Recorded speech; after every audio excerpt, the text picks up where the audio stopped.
Le grand avantage que présentent les ONG dans l'introduction de procédures contentieuses, c'est qu'elles accumulent une expérience à force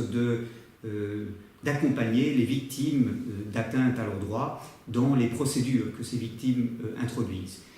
Par ailleurs, il n'est pas toujours nécessaire d'avoir l'assentiment de la victime individuelle d'une violation pour introduire une communication. Certaines procédures sont de nature collective et sont ouvertes aux ONG sans que celles-ci doivent accompagner une victime. Mais l'intérêt d'ONG, lorsqu'une victime prétend dénoncer une violation dont elle est victime, c'est cette expérience que l'ONG accumule et cette capacité qu'a l'ONG au fond de planifier une série de recours qui vont se soutenir mutuellement et qui vont peu à peu conduire la jurisprudence dans un sens favorable. Les ONG qui ont fait